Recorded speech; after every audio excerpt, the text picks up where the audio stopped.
Vivre ici, vivre plus haut avec le département des Hautes-Alpes.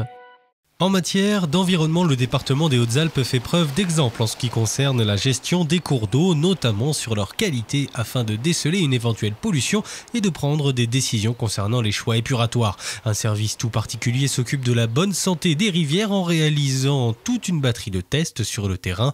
Isabelle Chouquet, la responsable du service ressources naturelles et risques. L'idée, c'est de traiter les rivières dans toutes leurs dimensions, à la fois la dimension biologique, mais également hydraulique, puisque effectivement un cours d'eau est un milieu naturel dynamique et qui évolue.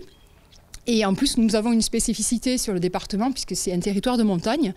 Et ce que l'on a essayé, nous, de faire depuis 2008, c'est d'améliorer la connaissance de ces milieux montagnards qui ne rentrent pas dans les cases, j'allais dire, des standards d'une rivière de plaine. Et donc, on a développé des réseaux, et notamment le réseau de la qualité de suivi des cours d'eau, pour justement affiner la connaissance et optimiser les indicateurs qui sont réellement spécifiques au fonctionnement de ces cours d'eau. Depuis 2008, date à laquelle le département a voté cette politique environnementale qui perdure aujourd'hui, les cours d'eau sont analysés pour déterminer leur niveau de pollution. Plusieurs méthodes sont pratiquées, telles que le prélèvement de diatomées, de petites algues qui tapissent le fond des rivières et qui sont un bon indicateur de la qualité des cours d'eau. D'autres moyens existent, comme le précise Philippe Jasserand, l'un des techniciens. On réalise des prélèvements d'eau dans le cadre du suivi de la qualité des cours d'eau ou alpins. C'est un suivi qu'on réalise annuellement sur 25 stations, 25 points de prélèvement pour analyser la qualité de l'eau et voir un petit peu en fait les effets des équipements épuratoires, donc des stations d'épuration qui sont mis en œuvre par les communes.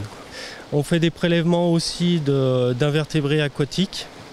Les invertébrés aquatiques, c'est les petites bêtes qui vivent au fond de l'eau. On suit un protocole qui est normalisé, qui est très strict.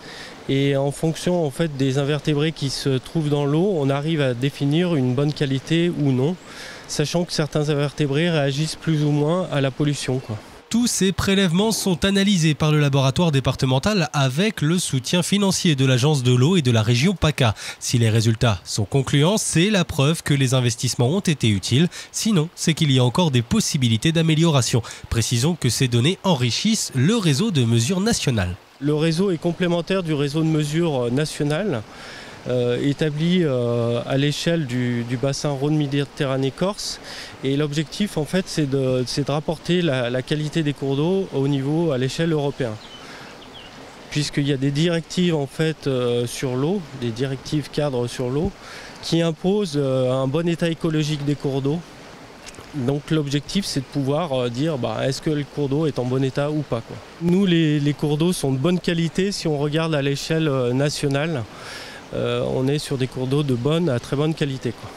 3 techniciens travaillent toute l'année pour réaliser ces prélèvements nécessaires à l'analyse des cours d'eau des Hautes-Alpes. Ils passent 30% de leur temps les pieds dans l'eau, été comme hiver, dans des conditions parfois difficiles. Les cours d'eau sont aussi essentiels au tourisme d'eau vive car 500 km de rivières navigables sillonnent le département des Hautes-Alpes.